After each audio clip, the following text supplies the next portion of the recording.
Hello. Hello. Hello. We'll get close and personal today. It's only two of us, so far Yeah. at least. We've got Andreas, the Swede, the best Etsy seller in Sweden, probably. Yeah, most likely. There's no one else talking about it, so I don't think so. And myself. And hopefully we'll have one of these three people, or some of these three people joining soon, which would be Curtis from MyDesigns. So anyone who's using MyDesigns, you'll want to stick around for that because they have some interesting changes happening right now and coming very soon in the future. Very interesting stuff. Then Chris, he's a regular. He might jump on as well as Shimmy. But I can't promise that exactly, but because they all have their own like private memberships that they're very occupied with, but hopefully we'll get them on. But yeah, let us know in the chat where you're watching from. And the good thing is, because it's just us two and there isn't that much to talk about this week, we have more time for your questions. Maybe some more time for shop reviews as well. Yeah. So if you want your Etsy shop reviewed or another POD site reviewed, we'll have a link in the chat for that soon as well. And we'll get into that. So Awesome. I'm excited. we've got some people trickling in. Marianela. Oh God, I'm jinxing that name. From New Jersey. Welcome. Got Marlene. Hi. Hello, Marlene. Lots of M's today. Mojani. Johnny. Terrible. Some from Bulgaria. Nice. Great to have you here. Morocco as well. Always have people from Morocco joining. Awesome. I think there's I wonder what you feel about the sizes of like POD communities based on countries, because I think there's definitely a huge one from Morocco. Yeah. It's obviously a huge one from the US, right? But like what other, it's not a huge one from Sweden, I'm guessing. No, like, we're a small country, and there's very few, and so we're very far in between each other. Why do you think that is? I don't know. I honestly think like it's an international thing, but I mean like people, like at least here in Sweden, I mean like people don't really know what POD is. Like when I say that what I work with, I usually say that and I'm referring to POD, I always just say that I design, I make designs for clothing or for like products, because people don't understand if I just say POD. So I just think because we're just in the initial stages of POD, like in 2031, I think a lot of more people will know what this is, but not in 2025. To be honest, that's how I feel as well with most people I speak to. Like when they ask me what I do, like design t-shirts, and like no one ever knows what POD is. Like it's super, super rare, unless there's like unless there's like an 18-year-old in the gym who's clearly been watching YouTube videos about how to make money. Then nobody knows. Yeah. But yeah, there's a huge community in Germany for sure, which I'm not really very involved with, but I know there's lots of people from Germany that do it. UK, I don't really know. I don't feel like there's as many as like Germany, Morocco. I've seen like some YouTubers there, but I mean, there's not that many. It's like you, Shimmy, and then a couple more, I think, that I've seen. So it still feels really small there too, right? Got someone from Margaret from Jacksonville, Florida, previously Philadelphia, PA. That's nice. I thought it was Pennsylvania, but probably Philadelphia, right? Yeah, we're not American. We don't know. Yeah. We're kind of guessing. Pittsburgh. Oh, we've got a question for Andreas. Hello, Sarah. Thanks for joining. You may have talked about this before, but I just don't recall. Do you have a go-to design software? Yes. So the main go-to, like I want to simplify everything. I've used Photopea a lot, and I've used a software called Pixlr. Both of these are really similar to Photoshop, but they're really advanced. So I prefer to just use Canva, as it's just so simple and straightforward. So Canva would be the main software that I use, and I've used that for like years now. Do you, because I know you started using Mystic a bit as well, do you still kind of finalize your designs in Canva? You always go back to that in a sense? Yeah, exactly. So when I use AI, like I'm dabbling in AI. I'm not an AI pro when it comes to design. I use AI every day, but mainly like ChatGPT. But when it comes to design parts, I usually get like instead of using Creative Fabrica, which I've always used for my elements, I just use Mystic for my elements and then finalize everything Mm. in Canva. How do you do it? Because you have a lot more experience with it. It really depends on what I'm trying to create, and also how the tools develop. Because at the beginning, I would use Midjourney a lot, but I've not used that in ages. Now I'll mostly use models like Ideogram and Flux through MyDesigns. Why I'll not kind of Midjourney though? Midjourney. I've Why stopped not using. Midjourney? Yeah, why not Midjourney? Good question. And I want to get into this a little bit about like maybe we'll ask the question in the chat now. Who or what's your favorite AI tool for designing right now? Like, what are you using? If you are using AI, is it Midjourney? Is it Ideogram, Flux, Recraft? There's so many. Is it Mystic? Perhaps I'd be curious to hear because there is a lot of good ones, and I think sometimes the best tool is also the one that you're most familiar with, and you can get the best results with. It's not like there is definitely like one that everyone should be using. Like I know someone who's been very loyal to Midjourney since the beginning, and I'm sure they're way better at creating graphics with it than me. But I found that probably after like the first year of AI tools becoming popular, Midjourney was like it was falling off on the POD specific style because it's way more optimized for like realistic photography, and like you can make really nice AI, very nice AI. You can make very nice like full size posters for displays, like anime theme, that kind of stuff. I know some people do really well with that. But when it comes to more simplistic like POD graphics, it's not as great. It can be done. Don't get me wrong, but it's not as easy. And it also used to be a lot more technical with like Discord and typing the prompts, whereas other tools made that a lot easier, like Ideogram when that came in. So much easier to create an easy, like a simple looking POD design that also gets accurate text with a nicer looking interface. So that's why I don't really use Midjourney anymore. But interestingly, we'll look at some of your messages in a second. Interestingly, Shimmy did a blind test, he called it, and he uploaded this video the other day, a couple of days ago, where they ran the same prompts through a lot of different tools, and they just blindly like picked their favorite results. And Midjourney came out tied first place with Mystic, Oh, which I didn't expect at all to see. So, but that's just for graphics, not for text. In terms of text, Midjourney is still bad. yeah. But it sounds like from your POV, having used AI a lot more than me when it comes to design, that the simplicity of other programs like Ideogram or maybe Mystic is the main reasons why you pivoted from Midjourney to like Mystic or Ideogram, right?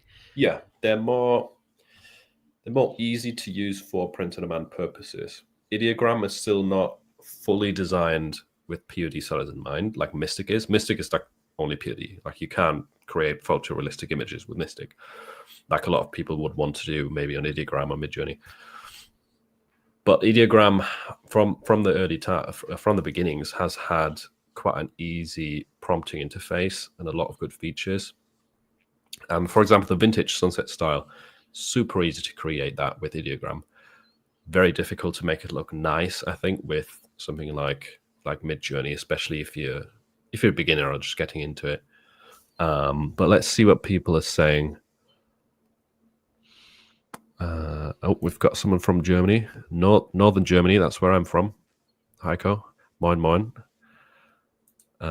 We've got Nice. Kittel, which a lot of people spell Kittel wrong. Like this is not the first time I've seen it. It's a very difficult one to spell. I spell it wrong still all the time. My editor does. It's a tough name. Another one, Saint Kittel. Flux. Yeah, the good thing with Flux is that you can still access it for free. And it gets pretty good results for some styles, like more cartoony stuff, kawaii themed things, like the kind of designs that Juno makes. DALL-E through ChatGPT, yeah, that's still great. A lot of Junos designs last year were made with that on the Design with Detour. So if you look back on those, they all look really, really good. For sure. DALL-E 3, I always think is a little bit limited in the sense that you have like you can just do one at a time, one image at a time. And DALL-E is like the ChatGPT plugin, right? It is, yeah. What's built in. So if you ask ChatGPT to create an image, it will just create an image through DALL-E. Yeah, but it also had like rate limitations, and again, some simpler styles weren't as easy. It's good for like very vibrant graphics and like a little bit more of a 3-dimensional look as well. Nice. But it sounds like from like the answers, like a lot of people use Midjourney, at least we got one using Midjourney. But there we go, Midjourney. We also Mystic got and Ideogram. Mystic and Ideogram, and so yeah. All these programs are new to me. Any of these free? I use Adobe Illustrator.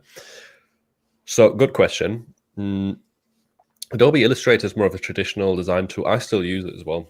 It's more of a traditional design tool like Canva.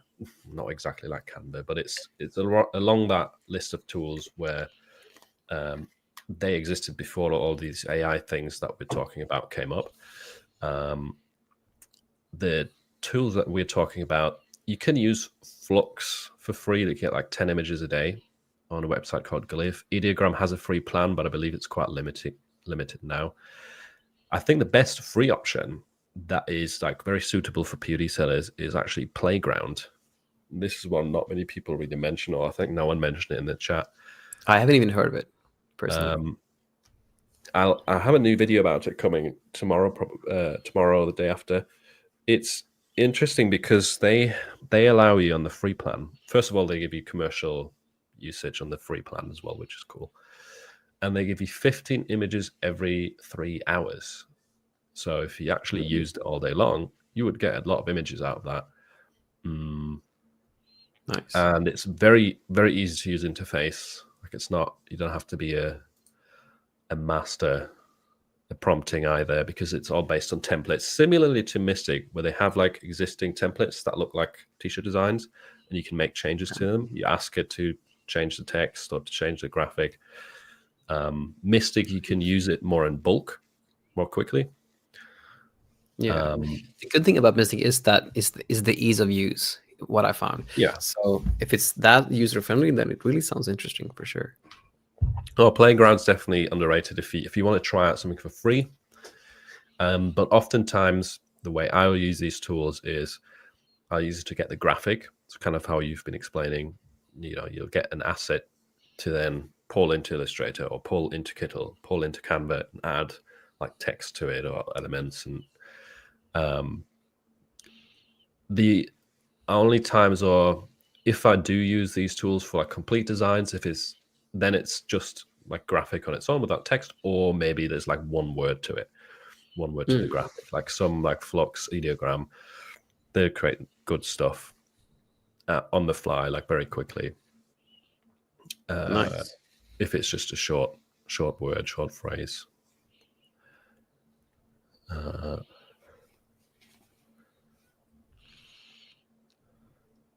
right.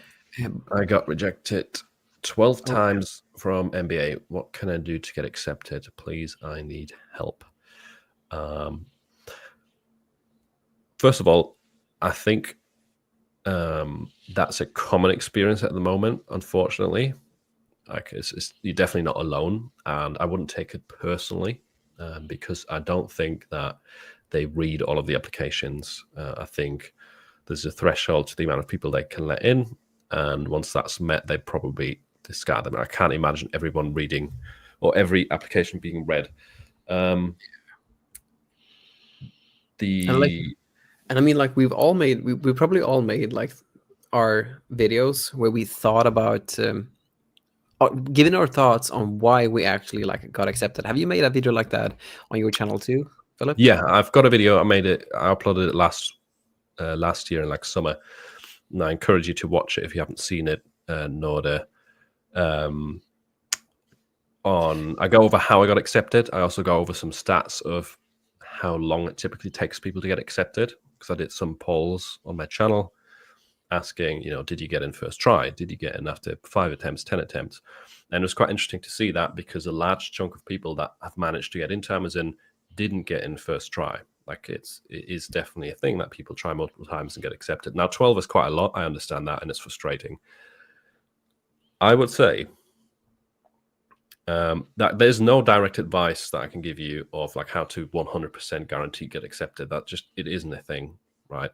Yeah. And I would say keep trying, try and not take it personal, but at the same time, spend your energy on trying to build an Etsy store, or trying out Display, trying out Shopify, something else that you can try out at the same time whilst you're waiting for these applications. Merch is definitely worth keeping it up with trying to get in, but unfortunately I don't know, and I've never spoken to anyone who knows a guaranteed way to get in. Actually, how did you get in? Didn't you get in through the influencer program? No, I just applied, and then I just applied and then waited like 2 or 3 months, I think it was, and then I just got accepted. I just sent an email. When was this? This was early 2022. Okay.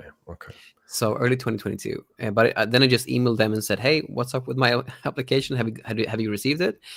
And then once I actually sent that and I got a response from them, I also got accepted, because the response from them was that you got accepted. But I just want to reiterate what Philip said, because we've both given our thoughts in our videos when it comes to why we got accepted. But in all due honesty, no one really knows why someone gets accepted. So, and also like, merch on demand is really hard in the beginning when you're in tier 10. You can upload like 1 or 2 things a day. And it's like, if you get in, the next hurdle is how to get out of tier 10, and then how to get out of tier 25. So like, I'd highly recommend you just do the thing that Philip said, like focus your time on an Etsy store, on a Shopify store. Once you know like the designs that actually sells there, and you then later on get into merch on demand, you can just use those designs to scale that account quicker, because that's the only strategy that actually worked for me, using the things that worked on Etsy and putting them up on Amazon. Yeah, it's definitely a challenge, even if you do manage to get in. So getting some experience in on any other platform, if you can, is worth it. And I wouldn't recommend just waiting until you get accepted to merch. Yeah.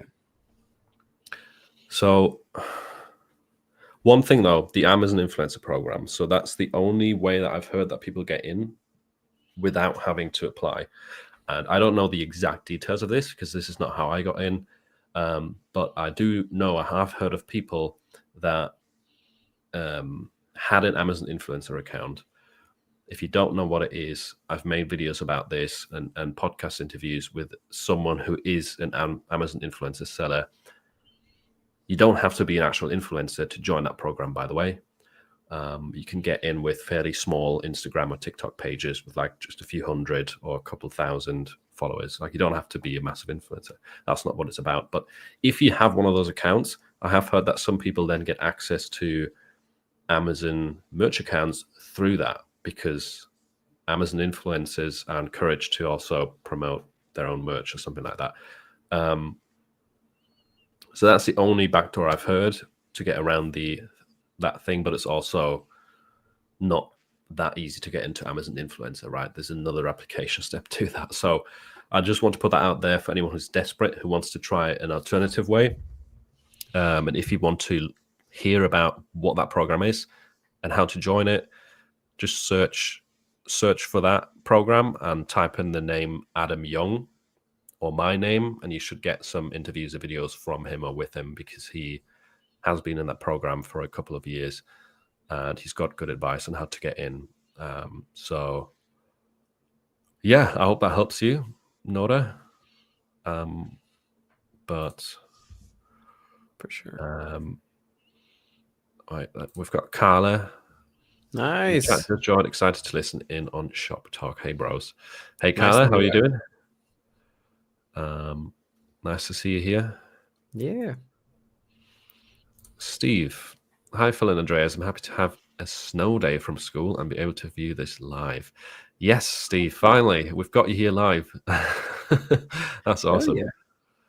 I think you did an interview with Steve, right? Okay, because I remember that too. Yeah, because I do recognize that that profile picture. Yeah, no, he's got the same one on Discord. Yeah, we did one in 2023. We did one early 2023, I think. He was one of the first people on my podcast, actually, and back then it was the advent of using AI for POD. It was like Mid-Journey had just become a thing, and we were chatting about that. He was in tier 10 or stuck in tier 10 up to near to the interview or something, and now he's killing it on Amazon. Amazon merch, getting like, if he shares his sales in my server every now and then, and he's getting similar sales to me at this point. So he's doing extremely well. So awesome. Yeah, nice to have you here, Steve. That's awesome.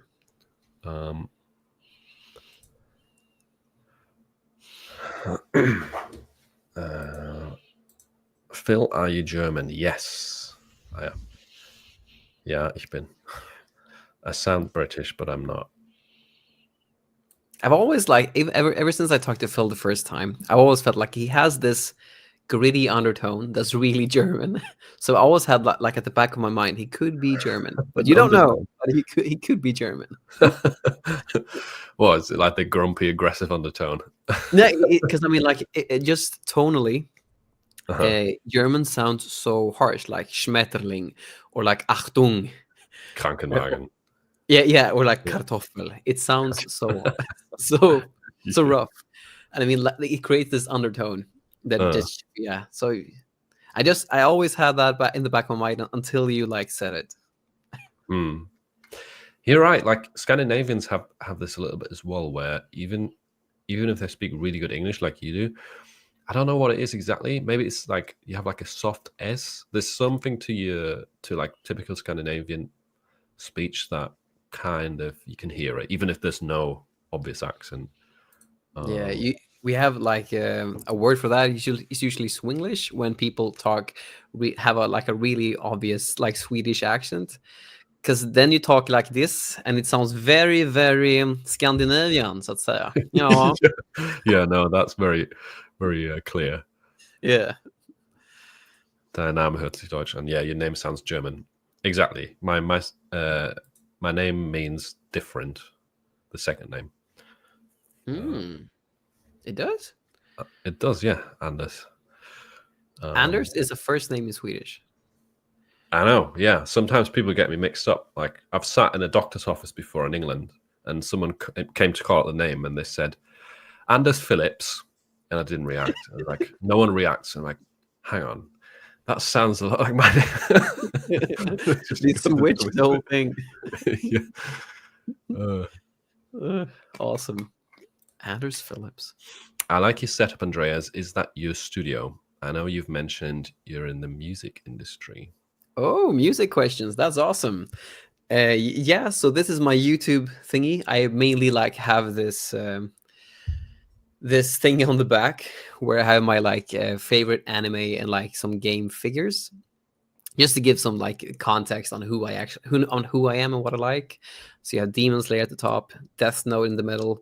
Underneath that, if you can see, you got Street Fighter, which I really love, and underneath that you got Full Metal Alchemist.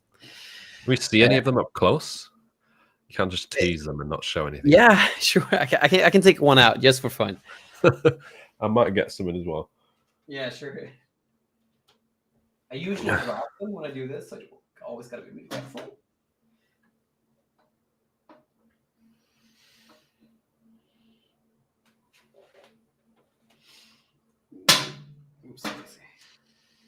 But yeah, where can you hear Andreas' music? That's a good question as well. I'll provide a link.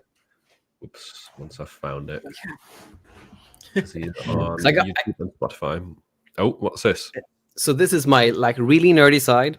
When I was in Japan last year, I found out that oh damn, I really like figures, because there's a whole industry there. So this one I got for Christmas for myself. 1 second. You have to hold it still for a sec so it doesn't freeze again. Got some lag. Sorry about that. But let's see if we can do it maybe like this.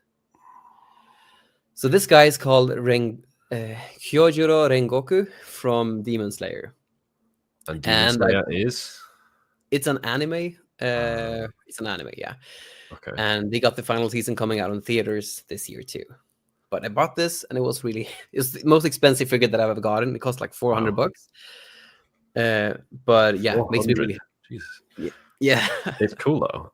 It's cool. Yeah. It's a dragon. Yeah, it's a dragon, right? It's a little bit hard. So yeah. Exactly. I mean, like in the series, he's a really like wholesome guy. You really like him because of who he is. So it made my day to buy this. But I've never, like, usually when I bought figures, I bought them like I actually bought them in Japan when I was there, most of them, and then I got some extras when I was here in Sweden. But yeah, that's my really geeky side. Awesome. I'm putting the link in the chat to Andreas' music. Oh, awesome. On YouTube, because a couple of people were asking. Yeah, if you want to hear the one that most people like, it's usually the one called Sirens. Oh yeah, that's the one I linked. Actually, that's the one that was linked under our podcast. Oh, awesome! Yeah, that's usually the one that gets you, so to speak. Fellow nerd here. Awesome, Carla. Nice. It's awesome to see you back here too.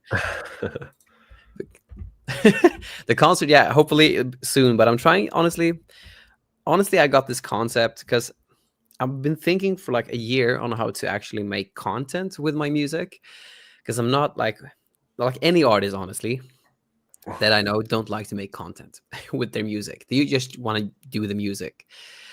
And I know that you have to make content with music, just like I do content here on YouTube. And I'm honestly like trying to figure out how to make that myself. And I got an idea that I don't want to spoil, because I've asked to involve another person in the whole thing, and we'll see how that goes. If he really wants to, I'll be down, and then we'll have something really, really, really cool. Because this one guy can make stuff that no one can make, and I've always been impressed by his work. We've worked together before, hint, hint. And apart from that too, it could make the whole content game so much cooler than anyone has ever done before. But that's if he's even up for doing that, something like that. So what do you mean by content as a musician? Because I just know of, or I think of music videos when you say that. Yeah, so content when it comes to music nowadays, like you have people like Connor Price, who does like skits to promote his music. Mm-hmm. He's a huge artist now because of those skits that he made on TikTok. Another guy is a guy called Nick D, for instance. He does just random like short form content on TikTok promoting his music. Mm-hmm. And so it's hard to like say exactly what it is, but think of it like short form content where you either do like skits or some kind of thing where you're singing the song with the like outside or like in different environments. But I really don't want to do that.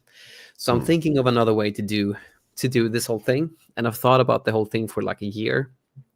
So like, and it just came up with an idea when I was on a walk last week, I think it was. And hopefully I'll be able to, hopefully we'll see how it goes, but I don't want to spoil it. So we'll see what happens later on. Well, if it happens, maybe you can share it with us on the live stream. Yeah. So good luck with that. Really cool figure. Look, here we go. Rengoku. Nice. There are some fellow nerds in the chat. Awesome. Do you know Hamburg? Yes, I do know Hamburg. That's usually where I fly into when I go back to visit family. When's the next in-person meetup? Good question. Don't have anything planned yet, but probably if I do go to America this year, it would probably be there. Potentially going to like a Vegas event in April or May. I don't know exactly when that's going to be, but if that happens, then I might try and organize a meetup again, because that was really fun last time. But let's get back to a few questions. Also, We'll put the link. We'll put the link back in the chat for the Google reviews, because I think so far there hasn't been any links submitted. So if you do want potentially your shop to be reviewed in a little while, then you can put your link in there.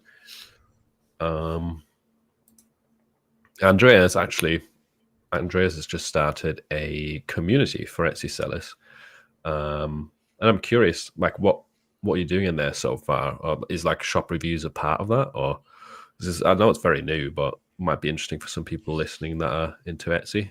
Yeah, sure. I wasn't actually sure that we're going to touch on it on the call, but sure thing.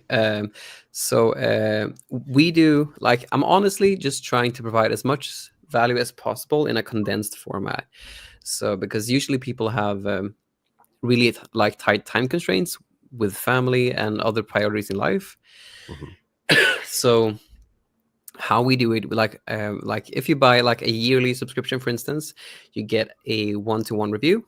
But apart from that, you can always ask for a shop review as long as we do it on the live calls. Because I really want to emphasize that the group, you can grow at the pace of the whole group if you're in like a mentorship. I was in something like that when I started. Cassie had something similar at that time, and that helped me tremendously, because you're in there with peers that also have the same goals as you. They're committed as much as you too, because they're paying with money to be in there, which is a key factor. But if anyone is up for like showing, if they feel comfortable showing their shop, we do live shop reviews too, but specifically within the call so that no one else can see it. And then you can get feedback that way too, to get better. But we always do 2 calls a week, and there's one specific on a topic that you can vote for if you like which one that you want to go for. So for instance, next week we actually have you on, I think, for yeah. Thanks for the reminder. I forgot.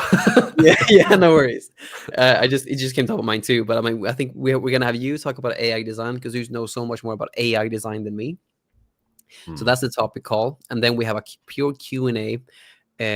So on Wednesdays and Fridays, the topic call is on Wednesdays, and then I'm gonna have one this evening about systems, how to like grow a shop using systems, which are crucial to actually grow something, whether it's like Etsy POD, which we'll be focusing on, but whether it's YouTube or any business, you need the systems to make it work. And then we also do a pure Q&A on Fridays, and we go for a minimum of like 1 hour, but usually we talk and have fun. So we usually like extend that to maybe 1.5, or maybe even 2 hours, depending on like the time that everyone has and how fun and if everyone like, want to go for that. Nice. Yeah, definitely seems like within a community, first of all, you can learn quicker because everyone's like making their own little mistakes to learn off of, but you also have people to hold you accountable, right? Everyone's doing the same thing. You're not like a lone wolf. So yeah, that's great. I think you started it like two weeks ago, right? Yeah, somewhere around 2 weeks ago. And I mean, like, the best thing that I just learned when I was in Cassie's one was that, like, when I did the same thing like now it just concluded, but I was in a similar one now for YouTube. But when you hear someone who's dealing with one specific problem, and then and thank you, Carla, for that kind comment.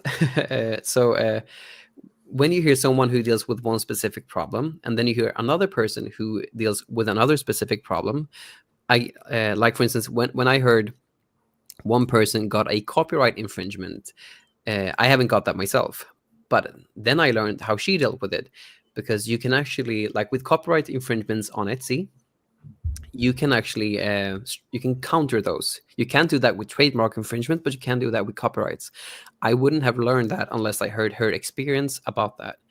And those kind of like situations, when you do this week on week and like for a long time, they compound, which means that you can grow. Instead of just letting a copyright infringement happen to you and learning the hard way, you can learn when it happens to someone else in real time. You can learn how they solve it and what the options are. And you learn exponentially, because you learn at the pace of the whole group, depending on what happens to everyone in the group. Yeah. And a lot of those sort of things as well are like, even if you wanted to, you couldn't really put them into YouTube video. Like, it's not everything that you learn translates into YouTube content. It's not always exactly the same thing. So yeah, I guess in more of a small group format, if it's like calls of people chatting together and always exchanging information, there'll be additional things that you don't get from YouTube content, which Yeah, and there's always like these really small things that you don't really know. Like, for instance, I talked recently with one member, and like you don't really know this unless you have the experience, unless you go through the experience, or unless that you like talk with other people in communities like this. But like in the beginning, when you try to make designs, and you, for instance, make designs that has some kind of shadow in any type of form, where there's different levels of opacity in the design, and Print on Demand never, at least like Printify and all their print providers, probably like also in merch, but that never really prints well unless like the shadow is solid, and like you can't really learn that unless you like you randomly watched a video, which not many of these exist, I think, about like design mistakes for Print on Demand.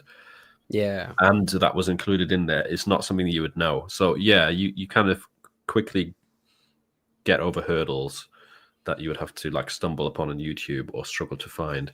That makes sense. Yeah, it's like it accelerates the whole process, I guess. And it's a focus on Etsy, right? Your group is like, yeah, we're mainly focusing on Etsy. And just to conclude that, one thing too that's really not that available to that you can't really know in the beginning is, for instance, like the word realtor, that you think is a common term usually. At least I did that. I thought that you can't use that because that is actually a trademark term by some realtor association in the US. Same thing with like the common words like wifey or hubby. Those are also trademarked. You can't use those because then you can get a trademark infringement for those. So I mean, you can't really, like, when you hear people like in and they ask kind of questions like this, or like I got a trademark infringement for the word hubby or like the word realtor. That's how you know that that's why you get so much value from it. At least that's why I got so much value from it, because you prepare yourself for exponential growth by just hearing everyone's experience, since everyone is dedicated to actually go to the store. Yep, and I'm just looking at all those trademarks, and yes, they're all live on T-shirts in Class 25. Yeah, that's crazy. And again, like some people would argue, they're common, like single word trademarks, not an issue. But hubby, it's a bit unique. Is it like a general common word? And not really. It's more of a slang, can be used as a brand name, right? This is where it becomes very gray and not very clear with trademarks. It always depends, but yeah, these are good examples where it's not clear, but if you know, you know. Exactly. Right? And I mean, like, one other thing apart from that too, like if you, one thing that I didn't have any idea about was like that the smiley face. This is a common thing that like people talk about it a lot in the YouTube videos, but I mean, the smiley face, just two like one eye here, and then a big smiley underneath.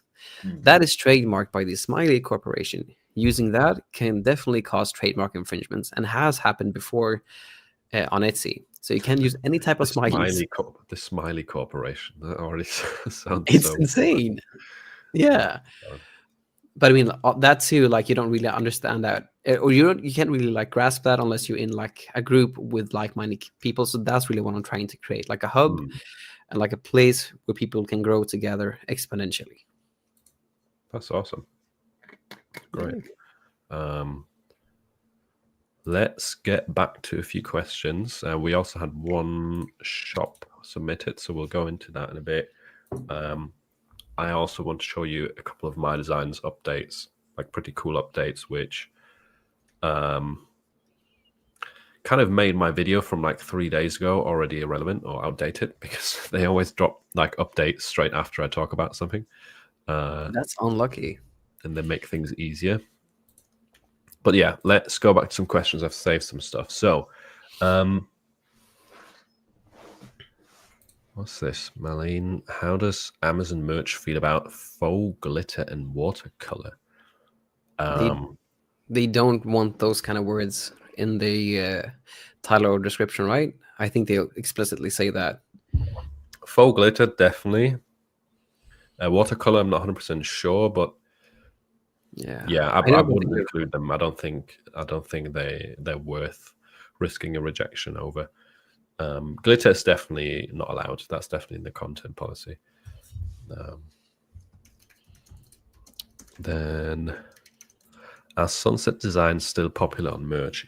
Yes, yeah, I think sunset designs, they're not as popular on Etsy as they're on merch, at least from my experience. And I don't see them going away. Like, obviously, there's new styles that always come into the space on all platforms, merch included. But I still see new designs with sunset start to sell. Still, a lot of the big niches, hobbies and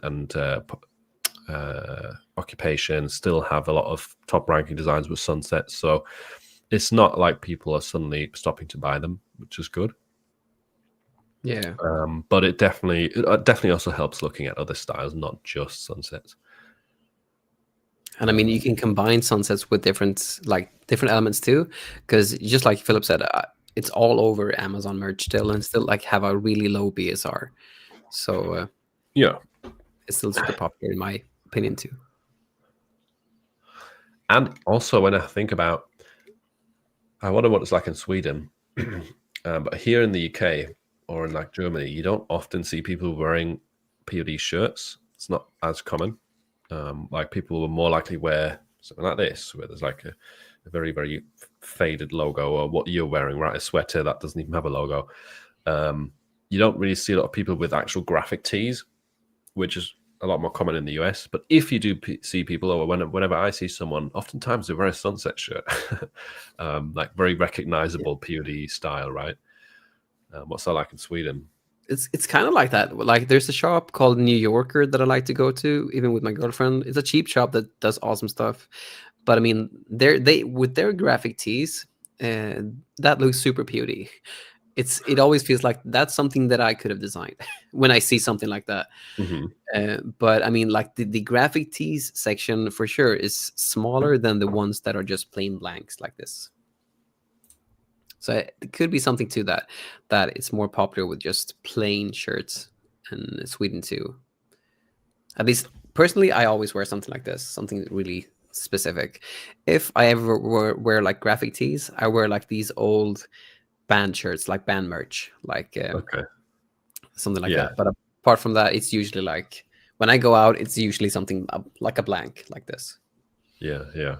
I think it's definitely like European, more on trend with Europeans. Hats is another thing. Like, the amount of people you see in America wearing hats with sayings or graphics, it doesn't really exist here as much. I think that same. Yeah, I can't really like put a finger on if it's popular here too, but I haven't seen it that much. Like, we have the minimalist Scandinavian designs, so maybe there's something to it. Listings. Someone else had a question for you. Simo from Morocco asks, what is the best advertising strategy in low tier? For example, I'm in tier 500, so this will be Amazon merch. Wait, do you have ads at that? If you have ads at that, some people do. It's not defined. It's not like defined which tier exactly you get them. Some people get them as early as like tier 100. Okay, I had no idea. I've heard about people getting it tier 500, but I got mine at tier 1000. So, like, ads on Amazon compared to Etsy is a huge there's a huge difference. And because on Etsy it's just a toggle on, like you just press ads on, really. And on Amazon you have bids, you have so many more variables that you need to think of to make it work, and it's honestly really overwhelming. So I'd recommend to just start off with, like, create an automatic campaign, dynamic bids down only, have it at like 20 cents, and put all your selling listings, like selling listings, in there. Just shove them in there. Because I mean, if you just start off that way, you can learn, and there's not that much risk involved with it, since you already know that they are selling. So, and if something doesn't work, and you see that, okay, my ROAS is like 2, then you can just lower the bids a little bit since it's just one campaign. So an automatic campaign, 20 cents, dynamic bids down only, and just shove all of your good selling listings, like these 4 steps. Sorry, you can even see my hand, but automatic campaign, all the best, all selling listings that sell well for you, shove them in there. Have them at like 20 cents, dynamic bids down only. And once you feel that, if you feel like the ROAS is like, I always want to go for a 6 or 7 in ROAS. If you're underneath that, then just make sure to lower the bids. If you're above that, make sure to increase the bids. I just use that to not overwhelm yourself, because there's so many things to know. And it's a lot easier to just try that, start with that, and just take it from there. You'll learn a lot by just starting off like that. But what's your thoughts about that, Philip? I think it depends on a few things. It depends on, obviously, your budget, like how much are you willing to invest, or how much can you invest, and also your, like, how risk averse are you. If you completely new to ads, you don't have a big budget, which I guess is the case for a lot of people in Tier 500. I would agree that it's a good idea to just run an auto campaign on some things that are already selling, and that can help give those a little bit of boost. So your strategy is definitely a good idea. Did you say 20 cents for the bids? Yeah, 20 cents or like 15 cents, but usually like 20 cents sounds like a good starting point, because if you know that down only, no placement. Yeah, down only, because there's little small risk involved with that. Okay, yeah, that's very, very low. I would almost put it a bit higher if you already have listings in there that are selling and that have some like reassurance behind it, because 20 cents nowadays isn't really that much, with the ad costs continually going up. What I would also recommend is if you have a catalog of like 500 designs, and you're new to ads, what you can always do is just start a lottery campaign for the entire catalog, very low bids, like 10 cents.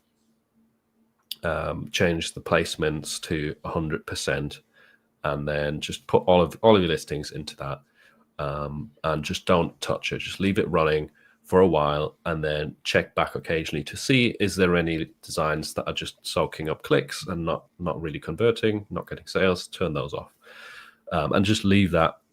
Typically with those, you will get a few new designs to sell. You might find a new listing that has potential, and you will get a bunch of cheap clicks, and probably it won't spend that much. Like, it won't get that much traction quickly. Like, it's not very good for scaling, but it's, again, like another like low budget option to get started, get used to ads without too much risk involved. If you do have more of a budget and you do want to scale quicker, then look into things like the Tamaz campaigns, which I made a video about last year, which is not to say that that's easy, even with budget.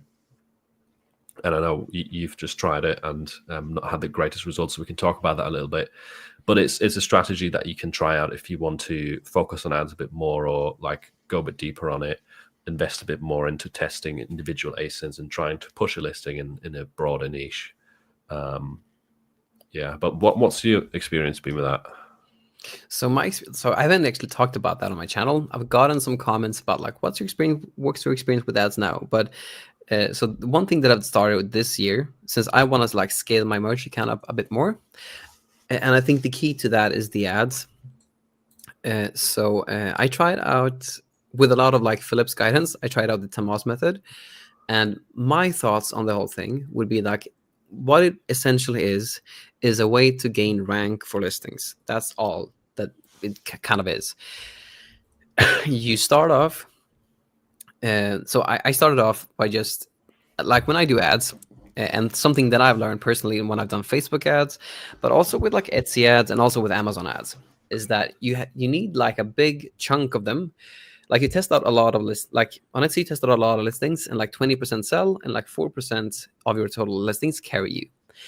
And it's kind of the same thing with ads too, that I've found. Like, you have a couple ads and campaigns that sell the best for you. So in order to make a fair and square like test, you need to have at least like 30 to 50 campaigns on, and hopefully get like 1 or 2 to actually work well. And I actually got one to work well. But I was just trying to get my head around, because I have my own funnel, like using a lottery campaign for listings that haven't even like sold once, to see if there's any potential sellers by using low bids, and then going all the way up to just honing in on a manual campaign on one of your best sellers or your best selling listings. So I have a 4-part funnel on that. And Andreas has got videos on his channel like explaining the whole step by step, by the way, if anyone is interested in that strategy. Yeah. So I was trying to get my head around, because there's some stuff that I don't know about Amazon merch, and I always feel whenever I get good at something that there's so much more that I don't know, which is kind of a conundrum. Like the more you actually learn, the less you actually know, which is really weird. But overall, I was trying to get my head around and just try out the Tamaz method and see how can I apply this to my funnel.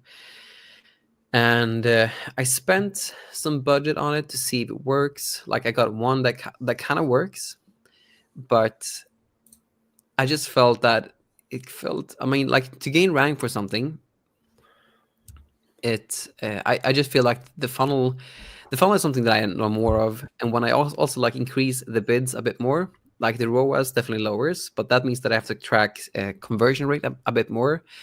So my experience with it was it felt like too much of a hassle. I'm a lazy guy, honestly. It's a bit of a yeah. I'm a lazy dude, honestly. So maybe you just don't enjoy ads, right? I don't really enjoy ads that much, no. But I'm the same. And I honestly just want to make it easy. So I just want to look at the ROAS, see if it's too big or too small, and adjust accordingly. And I couldn't really fit. Like, am I selling that much more with this compared to my regular funnel? And I was like, I'm probably not doing that. And maybe it's the design, because I usually want to niche down. Like that's how I've made how it worked for me. Like if you and like how I've always viewed ads both on Etsy and Amazon. Like if I'm selling a let's say that I'm doing a dog shirt and I'm selling a male bulldog dog shirt, so to speak. And then the keyword that, or let's say that it's a funny bulldog t-shirt for men. Usually the things that actually get me rank and the things that actually sell well is if the design is a funny bulldog t-shirt for men, then it's usually like the keyword funny bulldog t-shirt for men or funny dog shirt for men. How though Tamaz reckons that I don't really understand myself, which is probably why I got the result that I did, was that he wants to go really broad. And the only thing that really worked for me when I did the broad thing was to use broad match. That's the only like keyword, like specific keyword that really worked. Phrase match and exact match did not work. And that led me to think, so okay, how does this actually differ from just an automatic campaign with a lot more hassle? In my mind, because it's what a broad phrase do is that they like, if you just look at the specific, if I just take one that I was actually spent some money on, and I just look at the actual keywords for the specific campaign, like I'm indexed for like similar keywords that are pretty specific related to the keyword that I put in. So let's say that I put in dog shirts, then I might, since it's a broad match we're talking about, then it might be funny dog t-shirt or funny bulldog t-shirt. And what I've also noticed with these specific ads was that it still applied, the things that I already learned a while back with ads still applied here, because I was still like getting indexed and getting sales with the one campaign that worked, the broad match one, with this specific one. The thing that actually worked for me was that if I have if I use the funny bulldog t-shirt and I just have like dog shirt or like dog as the main keyword, and the phrase match is broad match is the only one that works. If you look specifically into the keywords that actually sells for you, this was my experience at least, that's when I noticed that it's still like the specific ones that actually are selling. So funny bulldog t-shirt for men within the broad match. And that's so it's similar to what an auto campaign would do. Basically, that's what you're trying to say. Exactly. Yeah. It's just a different way to set it up. Yeah, I mean, I've never had success with the exact match either, and that's what Tamaz is himself. And everyone's experience is different. Like for me, phrase match just seemed to work the best. And it's definitely like, I think we're on the same page where you said you're lazy. I think it's a case of like we're both creative people, and we don't really have much of like don't have a big interest in actually digging deep into the data of it, an ads console, and trying to understand the nitty gritty parts of it and split testing and all this shit. We just want to have it running and like turn a few knobs, and then that's it. Whereas Tamaz comes from a media buying background, which I don't actually know 100% what that means, but I also know that Hannah Gardiner comes from a media buying background, and they both have done extremely well with ads, one on Etsy, one on Amazon. So it's probably not a coincidence that like they have some like pre-existing interest or like skill, talent in this, some passion behind it. They're very data minded people, and therefore they go a lot deeper on this. So it could like definitely be that. I mean, like, I do like ads to an extent, but I just don't want it like with anything that I do. I always like the lazy approach. I always want to do the thing that's just the easiest to do. So if like when I'm in the ads console, like I always like measure, for instance, my ads compared to the total sales that a listing actually has made to get an exact overview. But like I always like measure my ROAS. So there's some stuff like within the Tamaz method that I think I just don't understand completely, which is why I got the results that I did. Because I think you can be successful with it, but it just goes against a lot of the things that like even testing it out a bit, it goes against a lot of the things that I just learned and the way that I've done it. And there's like a million ways to do this. So I think I think there's a lot of there's obviously a lot of different factors that play into it, and it is not the easiest method to understand. So it's not really very beginner friendly. Like going back to TF500 is probably not the first thing I would do. Let's like try out Tamaz method. It's better to start off with auto or logic campaigns, but that's not to say that it can't work. It's worked really well for me. It's also worked well for some people that have commented on the video that have come back like saying, oh, I watched this a few months ago and now it's really helped my sales. One person actually that was really interesting to see comment is, some of you might know her if you've been around in the POD YouTube space for a while, is Lisa Ivory, I think she's called. I don't know how to pronounce the name properly, but she used to do a lot of videos on Amazon merch and Redbubble and Pinterest, for example. She hasn't uploaded in like 2 years, but she said she tried the method and it really helped her revive some like old listings that had kind of stopped selling. So, and she wasn't the only person that commented. So it is definitely possible, but it's not easy. Like I've also seen a lot of people that have struggled with it. And it does, I think, take a lot of persistence and trial and error. But I've also made some follow-up videos on like his research method, because he shared that with us in the server. If anyone is wondering, like, how does he find the niches that he targets with the Tamaz method? Like I think like one thing that made it not work for me is that I have like designs that are quite niched. Like I do have like a funny bulldog T-shirt, not just a funny dog T-shirt that can apply to every dog owner or like everyone that likes dog shirt. And one of the key things that I think that makes it work with Tamaz's method is that it's so broad that it can apply for any dog owner, not just a bulldog owner, so to speak. So it could be part of it. I think it can still be useful for like medium-sized niches. It's not like you have to rule it out for that, but if you were 100% going Tamaz route, then you would go broader. Go broader, go home. That's what he says. But someone asked, and this is actually an important one, how to join the membership, because we'll put the link of it in the chat. It's on School. It's on School. What's it called again? Let's see here. Creative Seller Mentorship, was that it? Yep, that's the one. It's a School community where everything is hosted. Steve's got the right name there. That's nice. The YouTube channel. I'm not sure if I link. If I link, does it reach everyone? Or you got it. Nice. I'll put it in. So if anyone is interested, is there? We're a really small community, and I'm honestly just focusing on to make this as good as possible for the people that are in there. So that's the main focus that I have. And today there's going to be a talk today and on Friday, and then today we're talking about how to grow a shop using like systems, like proven systems. So that's the focus for today. Sweet. I like systems. Carla had an interesting follow-up question here. Interesting to hear the difference on merch. On Etsy side, I always teach her to use tacos instead of ROAS. Yeah. That way you're including all sales, organic and ad listing and attributed ad purchases. That's a good point, and that's also something that I explained in the Tamaz method video, which a lot of people miss. So I think it's important to quickly touch on it, and then we'll move away from the ads topic for anyone who's bored. But a lot of people just focus on ROAS exclusively or ACOS. That's what a lot of Amazon merch sellers do, advertising cost of sale. Yeah, advertising cost of sale for sure. Yeah, and tacos is a reference to total advertising cost of sale.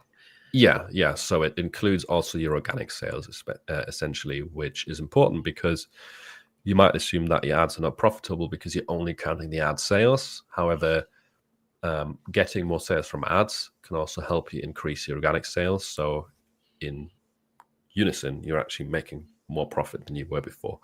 That's why tracking the overall the tacos makes sense, and explain that in the long like Tamaz video as well for all the Amazon merch people.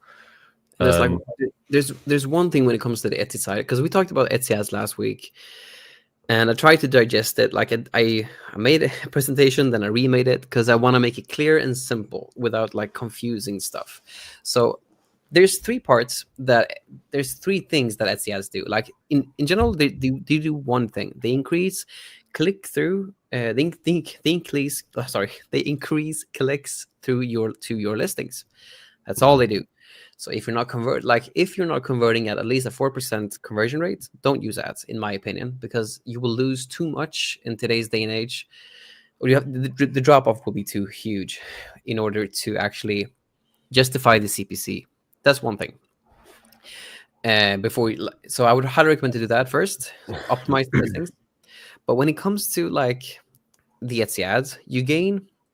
It's just a separate listing in search, and you should always so when someone is actually like looking at something, they will usually have like two listings. Let's say that they search for dog shirts or like funny bulldog shirt, and you have a funny bulldog shirt on ads. You will have the ad listing up like above here, and then the organic one underneath here. So usually you show up 2 times for this specific keyword. Now, when you sell something through the listing, through the ad listing, if you go into Etsy ads, you will see like the results from the sales when you actually when someone pressed the Etsy ad and got on a sale. If someone though went a bit further down and pressed the organic one and purchased that won't be included in the Etsy ad sales. So they're always separate. So usually you always have to like measure like the total. So let's say that you look for the last 30 days. Then you need to look at the specific listing, like the stats for the listing, not the Etsy ad stats, to see how much sales is actually gotten in the period, because the organic sales is heavily influenced by the ad sales too. Now, there's the third variable here, which is really, really hard to quantify and to measure, and that's related queries. So when you have ads on, they push you for similar keywords, which is why it's really important to always have hyper relevant SEO. Sorry, not CEO. You need to hire a CEO. Exactly. No, but I mean, like I always have this example in my videos. Like if you sell a flamingo shirt, you sell a flamingo shirt, a flamingo t-shirt, a flamingo shirts, or something like that. I mean, you're not selling a bird shirt or an animal lover gift, because if someone actually types that in, the likelihood of them actually wanting a flamingo shirt is really low. But there's one variable to it too, which is really important, and that's if you use Etsy ads, you will be indexed for queries related to animal lover gift and to bird shirt if you have that in your original SEO, and that skews your whole Etsy ads. It forces you to always have to turn off keywords. But if you're hyper relevant with your keywords and you only have flamingo shirt, flamingo t-shirts, flamingo lover gift, then you will be indexed for related queries to the ones that are in the SEO. And that's the thing that you can't really quantify, because your ads listing, for instance, like the ROAS for an ads listing, I showed this at this. I have an example of that just to show you. Is it possible to screen share in this? Yeah, yes, yeah. If you click present, nice, share screen, you can choose whichever tab or window or entire thing. I'll just show this one thing that we talked, because we talked about this last week in the mentorship, and I'll just show this specific thing here. Let's see here.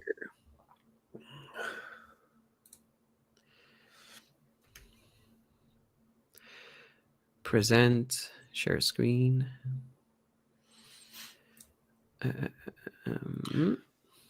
Thanks for watching. Greetings back to South Africa. Awesome. Okay, so here's the slide that we used, and it's mainly this one that I just want to show. Oh, wait, I need to put it to this on the stage. There we go. Oh, awesome. Yeah. So you can see here, like, so how you basically have to count this is you have to take the revenue per orders from ads. Like, this is because I'm an international seller. I have to also convert it to ensure that the dollar amount is correct. So you take the revenue per orders from ads, which is this one, the $469.32. You divide that by 19 to get like an average of how much you make per sale, kind of like an average order value. Then you take that times the amount that you actually sold. So you actually sold 16 orders. This listing actually sold specifically in total during this specific month. This is from July 2024. It sold 16 times. But here comes the one variable that's really hard to quantify, and that's the related queries. So if, for instance, your listing shows up in a related query, they go into that, but then they purchase. So let's say that they search for like flamingo shirts, but then you have like another type of bird shirts that you also posted, like I don't know, like a pelican shirt. And they purchase that specific pelican shirt. The the sale, since they still clicked this specific ad listing first, that contributed heavily into the sale of the pelican shirt, which is why that part is the thing that's hard to quantify here. Which is why, like, when it comes to ads, if the ROAS in the ads is higher compared to like the total ROAS that you actually garnered from the listing, then you can prioritize this one. But it's always just important to have like the common sense that there's one part that's really hard to quantify, and that's the related queries that you show up in your ads. So like, you can show up in like flamingo shirt, you might show up in something like flamingo lover gift or something. Maybe you actually get a sale for bird shirt, or maybe that specific flamingo lover gift makes their whole search results different because of Etsy's AI, and another one of your listings, another one of your bird listings, show up in their search results. And that's the thing that's really hard to quantify, that you can't really, at least like I haven't at least found a way to specifically like quantify the related orders, because you can only see that in the ads track. Yeah, I wonder if you can do that with Hannah's software. Yeah. I talked to her recently about it, honestly, but I mean, like, it's just important, but it's still hard to quantify, because since the CPC got so high since last year, I've just experimented with just not using ads to see how much my margins are, like in a dead month, like January, for instance. Carlos got a point. Ad spend for a time frame, divide that by ad spend for listing. I think we have to move on from this as well. Yeah, for sure. As valuable as it is going like in depth on these kind of things for the people that do run Etsy ads, I think a lot of people watching are not necessarily that deep into it. But no, thanks for sharing that slide. And I do get that it's like difficult to track some of the things with Etsy for sure. Same with Amazon though. It's like there's no perfect way to track everything, all the associated sales. But to get back to some other questions, I'll also quickly do screen share in a second here about some of the MyDesigns updates. We had one earlier that was interesting about I don't know, where has it gone? Saved so many. Oh, hi there. We had axolotls, capybaras, hippos being popular animals for designs. Any guess on what's next? And someone actually already responded, and I kind of agree with this. This is what I would have said. Luxinda said, from what I've seen, possums and raccoons are very popular now. The cute but feral concept is still hot. I think, yes, especially raccoons are featuring in so many like phrases, niches, topics. They always reappear in so many trends, not just the feral phrase. And possums also common, not as popular, I think, as raccoons. The possums are more, I think, linked to the feral trend. But generally, those two animals are big at the moment, very big. Yeah, I think you've been honestly like popular for a while, but definitely maybe even more now, especially like possums and raccoons, I think. Yeah, raccoons is crazy. I mean, I've had raccoon designs for years, but I've never seen it trending that much and reappearing in so many new niches and different trends. So yeah, those are good. Not to say that the other ones like axolotls, etc., don't sell anymore. They're still popular animals. Capybaras, hippos. Hippos are I think that was more the Mu Deng trend, right? Which is in the process of being trademarked. But yeah, that was definitely a big one as well.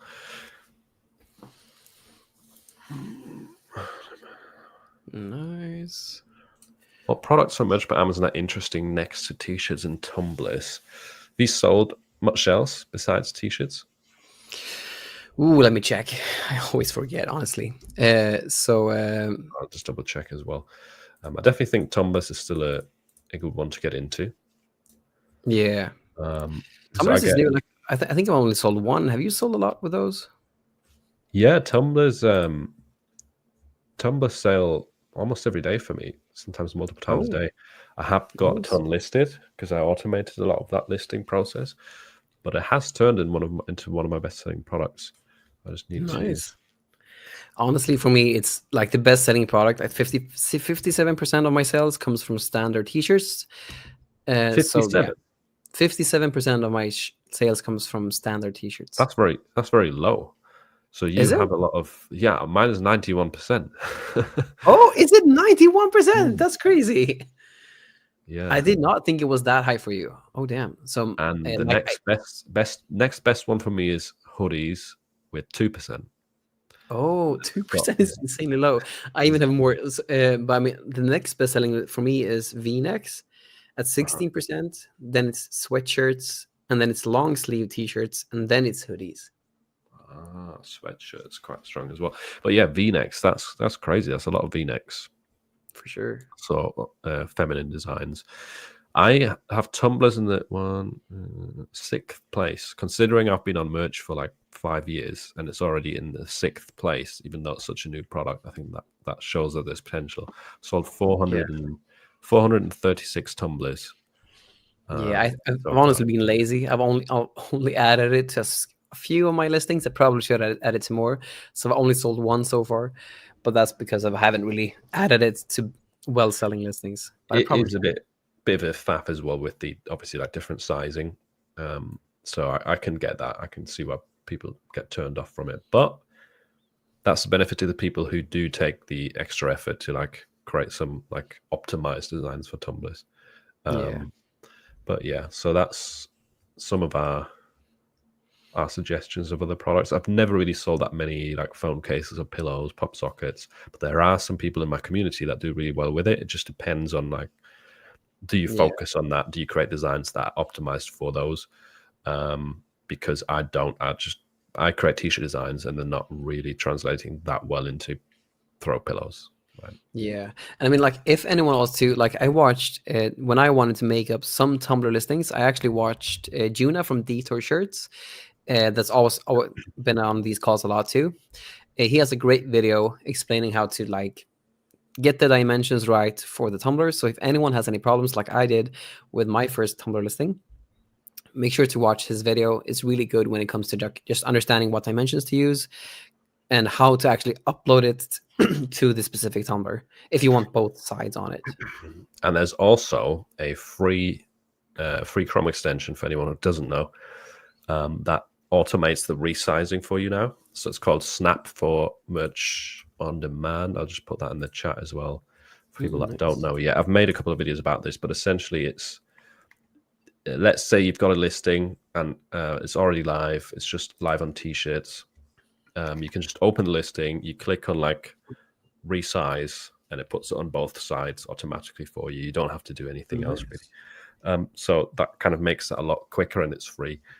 And the guys actually, for the people that are using this already, Snap for Merch on Demand, the guy who's created the tool is actually in my server.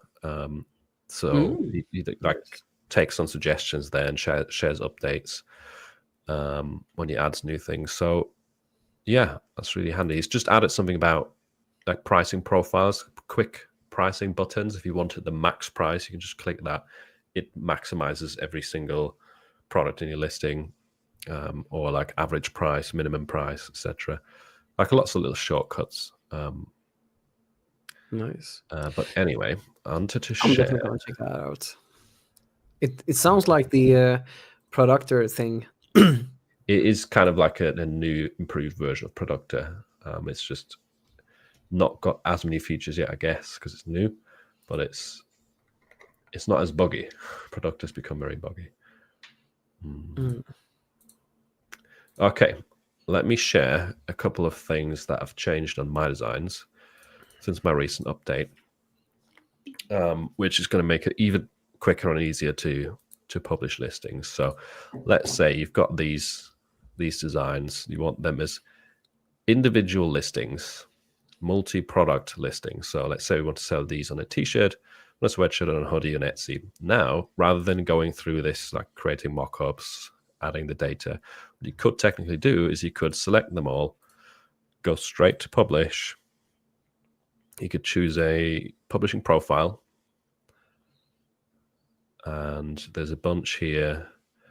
For example, the first one that shows up is multi-products for shirts, sweatshirt, hoodies, light colors, which works well with our designs. So you can load the profile. This has the Bella 3001, Gildan 1800, Gildan 18500 in it. You load that profile, and it takes a couple of seconds.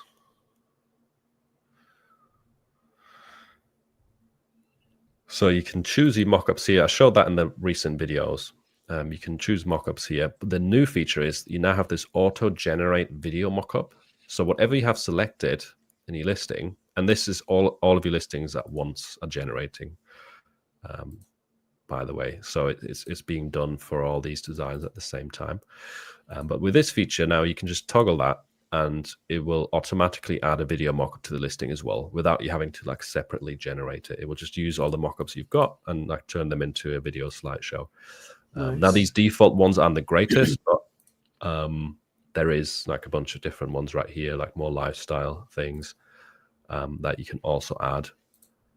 And I explained this in more depth in my recent video, but I just wanted to show you the new things that have been added. So this is new, auto-generate video mockup, which is cool. Then if you go to populate data, what they've now added is, so we've had Vision AI, which essentially reads your design and creates a listing for you based on the design file. Now, what you can do is you can add product features to the description for multiple products, and it automatically selects them here. So this wasn't possible previously, where now it will generate the description with the Gildan product details and the Bella all in there. And you could give it some custom instructions like what the niche is about, who you're targeting, add emojis, etc. But just as an example, I'll generate the listing for all of these so you see the difference. It just makes it a bit quicker again, because beforehand you could only have one product selected right here, and if you tried to sell obviously multiple products on the listing, that wasn't really that great. But now it's got that all added here. So we've got just make that bigger, Bella here, and the 2 Gildens. And again, it's done that for all listings in the background. Are they 100% like the best keywords there are? Probably not. Like, you can still make changes to this. Same with the listing. If you wanted to make changes here, add some stuff to it, you can. But it's just to show you that some of these like tedious things, you can do them more quickly now. And that's that. And you go through to choose prices, which should already be done through the template. Yeah. Still make changes on the left. And then now you could go ahead and publish. And what they've also done, I need to stop sharing for a second, is an interesting addition to their website for everyone who uses AI and likes prompts. I'll have a video about this soon as well. So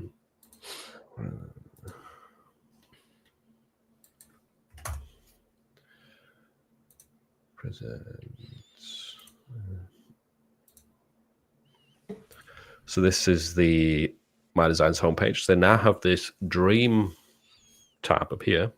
That's new. And it loads up a library of designs. You click on, I would recommend going to like most likes, for example.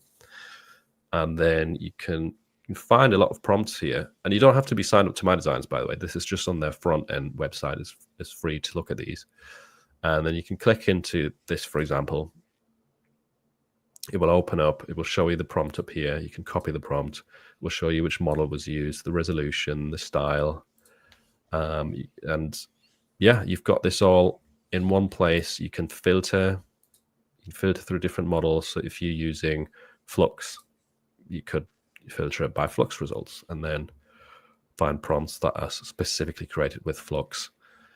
And yeah, it's a really cool resource that you can access for free. And nice, that looks sick. It also means you can, if I go back to this right here, for the people that do use MyDesigns, you could go to, if you're using Dream AI, and you're generating graphics with Dream AI, you can now enable this right here, publicly available, and then it'll be cheaper to generate. So if you look at the credits, it's 4 to do it privately. It's 2.8 credits. So yeah, 30% off basically when generating graphics, but then they would be published on that front end side. The only way to delete them from that would be to, I think, yeah, you have to delete the Dream. But yeah, that's a cool little addition for anyone who's looking for prompts or inspiration or to compare AI models. That's awesome. I mean, like the designs also looks really, really good.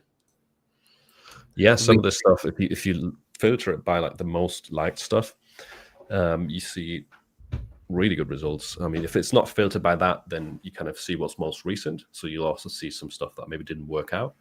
It's more of a mixture then. But yeah, there's some cool stuff in there. Yeah, for sure.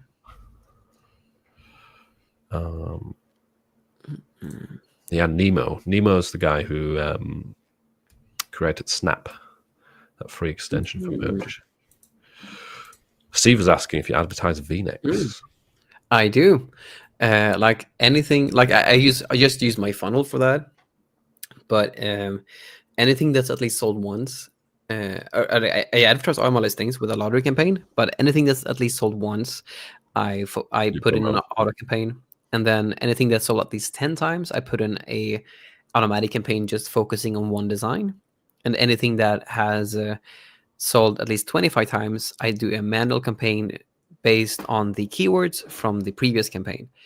So, and that includes sweatshirts, hoodies, all products really, except for like the ones that where Amazon has just tightened the royalties a lot. So I never, even if I have like a pop socket that sells really well, I never advertise those because you don't get any royalties when you sell them. It doesn't make it worthwhile to actually like advertise pop sockets. But any product apart from that, where you actually can get some real royalties, I always advertise. Why not test it, right? Yeah. How important are the funny sayings at designs, especially edgy and sarcastic? How well do edgy and sarcastic designs sell or sayings sell? I always advocate for that because I think it's more likely to get people to actually have an emotional response. You don't need to always include them. Like there's plenty of examples if you look at bestsellers that don't have funny or edgy sayings, or they're not sarcastic. But in many niches, that's definitely a very popular style that you will find. Sure. Because think about the person who's gifting it, right? And in a lot of cases, these are gifts for birthdays, for Christmas, for an event.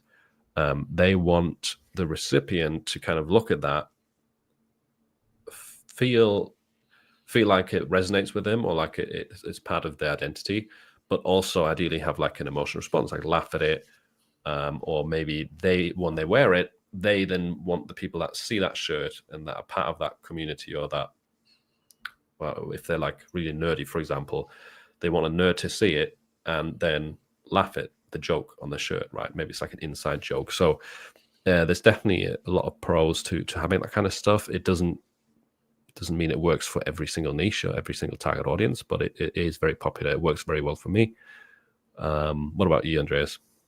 Yeah, like for me, like I've done it works sometimes, but I mean, like I think it's I've just seen overall on Amazon merch specifically, it does insanely well. So it does well on like raunchy sayings works well on Etsy too. But not as much as Amazon, maybe, right? Yeah, not as much. It's a little different bit vibe more on Etsy. aesthetic.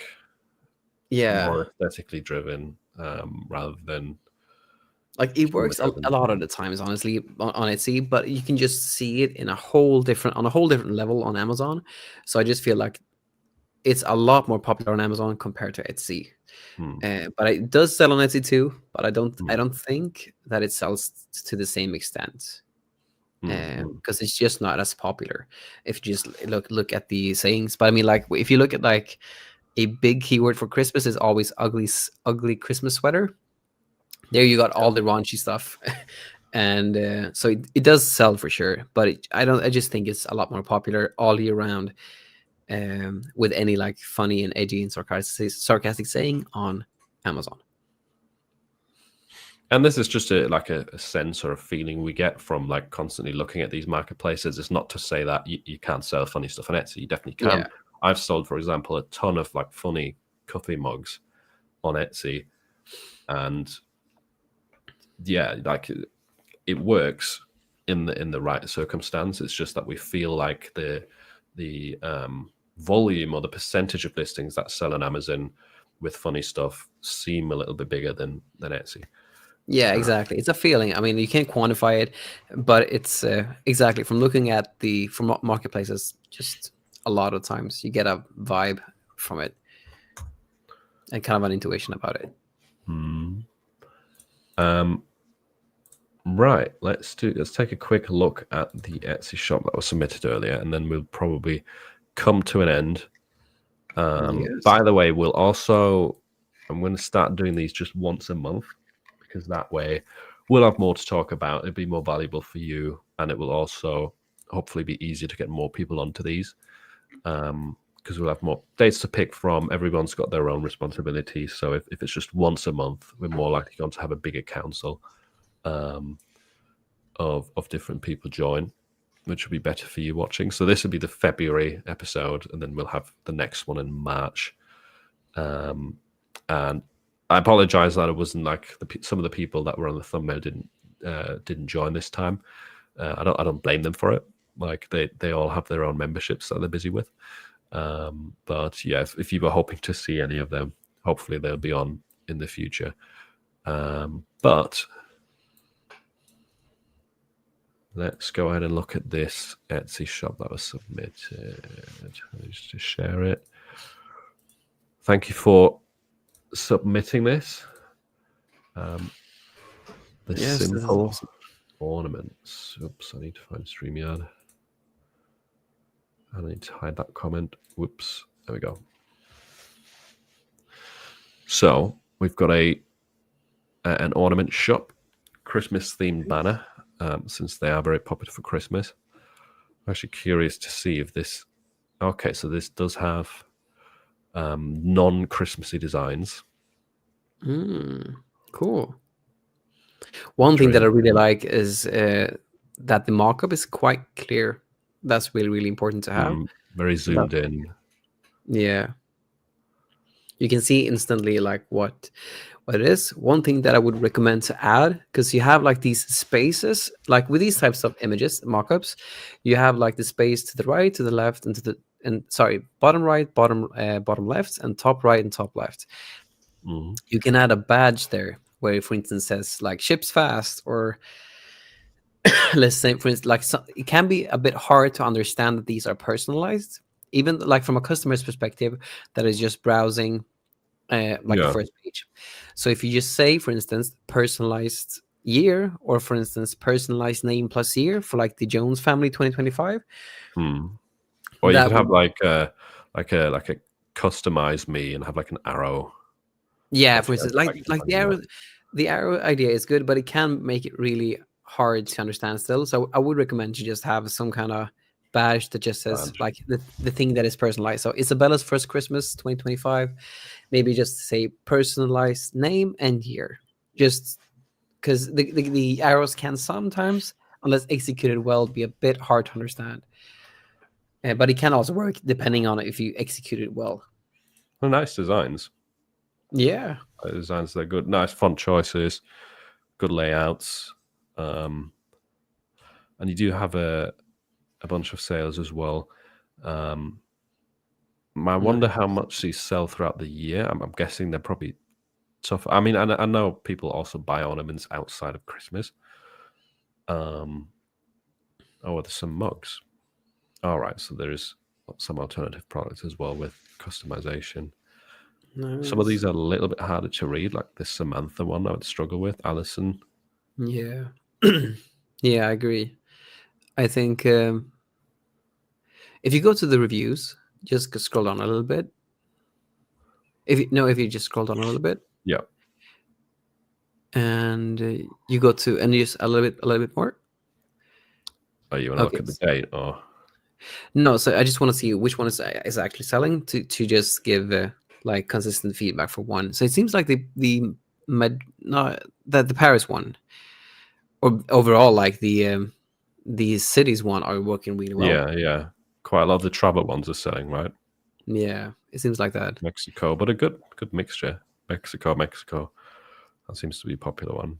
If you go into the Mexico one and just let's see how a listing inside of it looks. I think one thing that could really help you is using daily sales, because that increases urgency a lot, but it also indexes you for those type of searches if someone filters by sale. So I think that could really help. You could just up the price and just make sure that the final price will still be $20. Yeah, just make it 30 and give like 30% off. Yeah. Something like that. And then you could do... Let's have a look through these. Yeah. I honestly think the purpose of a video, in my opinion, is to increase the perceived likelihood of achievement. And what I mean when I say that is that people should be able to grasp how the item is in their hand. When it comes to an ornament, it would be good if you could see someone like holding it and like putting it up in, like, you can use place it for this, but like putting it up in a tree, because that gives them a much better feeling and a much better understanding on how it is size wise in your hand. So I would strongly recommend to use the video for that purpose. So a video of this, basically. Yeah, exactly. But someone actually like putting it up, so they can get a grasp of how it actually is in person. You can get that on Place It. This is quite good. I like this. Yeah, it's an actual example of what to type in or how to do it. That's awesome. Yeah, because that makes it super simple and easy for the customer too. And what's that last part?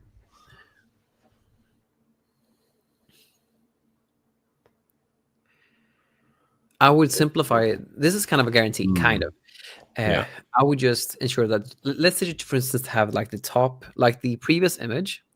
You can take that and just take the text here and put it beneath that.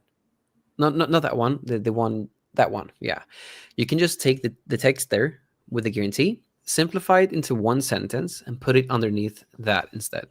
Like if you're not happy, message us and you'll. Exactly, because people are so visual with Etsy, they don't really want to read a full page.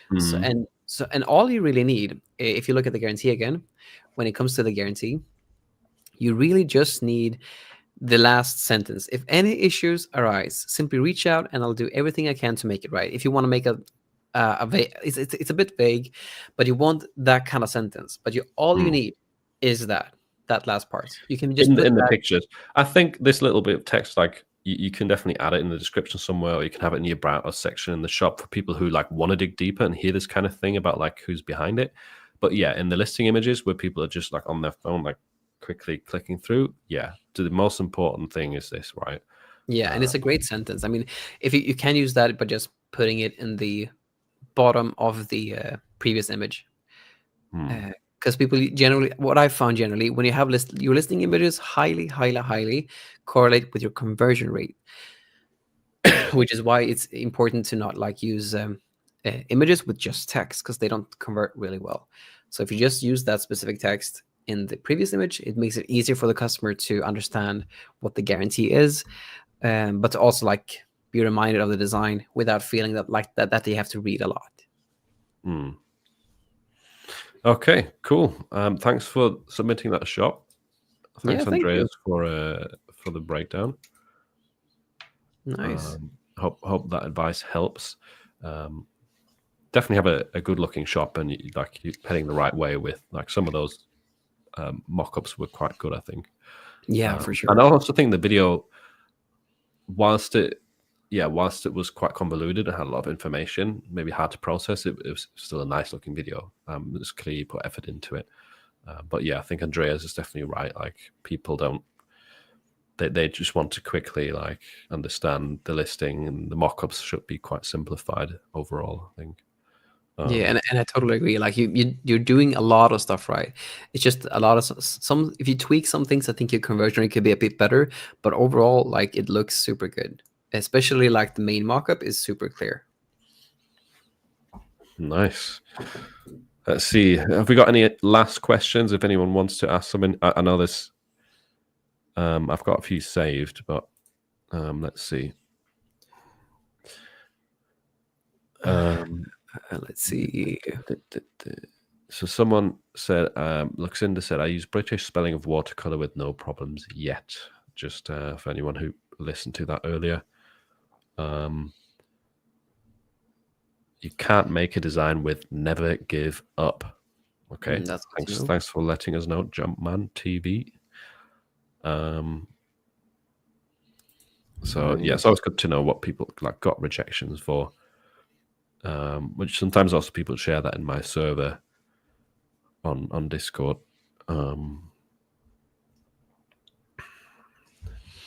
Let's see if there's anything else. Did you all start selling on a few platforms in your first year in the business? I only sell on Etsy. By the way, was my first question. No, was my first maybe question Q4 filtered about MyDesigns at the. Oh. So he's wondering if it was left out. Oh, maybe. I can't remember seeing a MyDesigns question. Maybe I missed it. Let's see if I find any. There is one here. Oh, I'll type it in here. Because this is from the same person. Good to see you again. When you get to the questions, what do you know why I can't upload images to MyDesigns while I'm using it on my tablet? I usually was working only on my laptop, had no problems. Oh. So you were using it on your laptop and now you're using it on your tablet. Maybe it's not supported for tablets. I don't really know the details of that. But if it used to work on a tablet and now it doesn't, then I would ask their support that question. But I'm guessing, if I understand your question right, it probably doesn't work on tablets, and it's optimized for laptops, PCs, etc. Yeah. So I've never used it on my phone or anything, so I can't really tell you. Yeah, and I honestly don't know. I haven't really used MyDesigns that much. I know about it, but I haven't really used it that much. So how dare you? You should be using it. I probably should, yeah, given how many I'm features. joking. If Printify works for you, use Printify. Yeah. So yeah, thanks to everyone who joined. Oh, we've got it. Thank you for the shop review. You're welcome. Nice. I hope it helps. Do we have any more questions, or do we have that we want to do, or wait, or leave it? Just check. Is there anything quick? Do we have tutorials on ad setup? Yes, I've got a few. Some of them are a little old and outdated now, to be fair, but the most recent, like most in-depth one is definitely a Tamaz method video from last summer. Andreas has got a series of videos on his channel, which is linked in the description. His channel is where he goes through his like step-by-step strategy on Amazon merch as well for ads, and those are more recent, so they're probably better to watch if you want like an alternative to the Tamaz method. Yeah. And I think we have two questions from Sindhu, I think.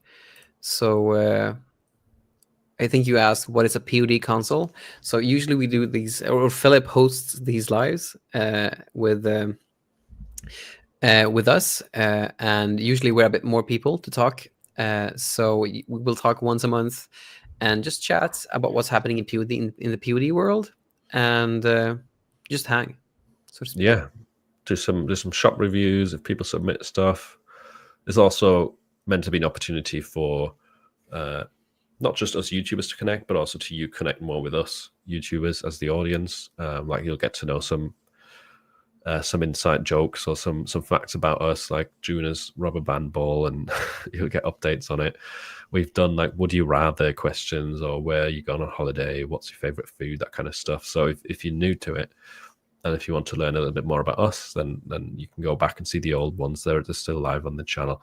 And yeah, it's kind of a way to bring people together. Today's a very small one, but that's fine. We had more time to focus on questions, and next time I'm sure there'll be more people again. So yeah, we'll see you again in March for the next council, for the next live stream. And this person also asked, what's the qualification to join in the community? And this was related to Andreas's community. Yes. Qualification? Not really. But I do want to preface that we focus on Etsy POD, and most people in there have either done Etsy for a while but have not found the success that they want, or are just starting out. So usually, like, they're in the beginning stages of an Etsy journey. That's where most people at the moment are.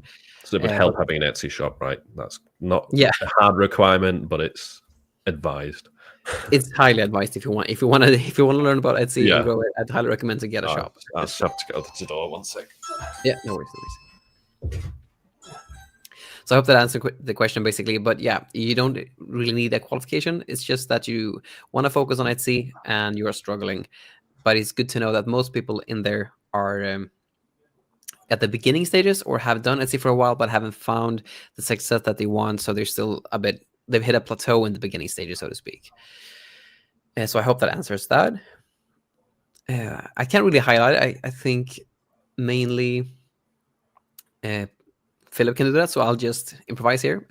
But Ira Lewis asks, when analyzing shops on Etsy, or I'll wait for Philip to come back before we do that, honestly, so I don't freeball this myself.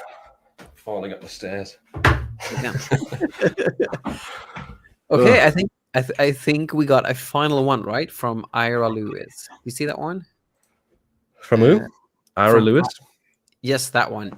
When analyzing shops on Etsy, what specifically are you looking for? Also, how many niches do you stick to for your shops? Are all of your niches designs tightly related? Good question.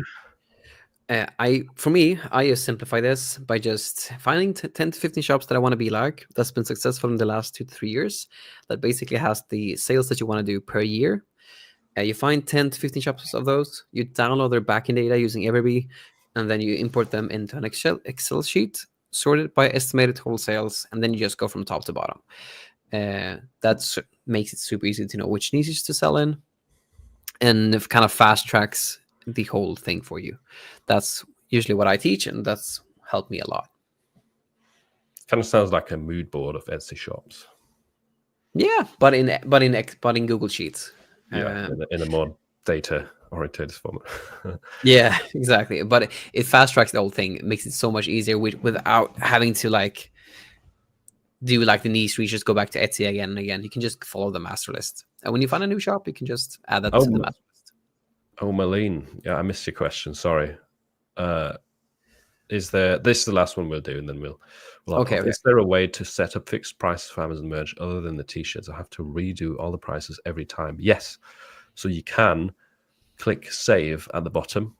At the very bottom of your page, you'll have like a draft button, and also a set. Wait, what is it called exactly?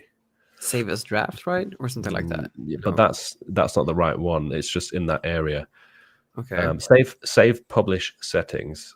That is the button to then get the same prices and the same colors the next time you go to upload a product. Yeah, and I would also encourage you to get Snap because it's free and it lets you save. Does it let you save templates yet?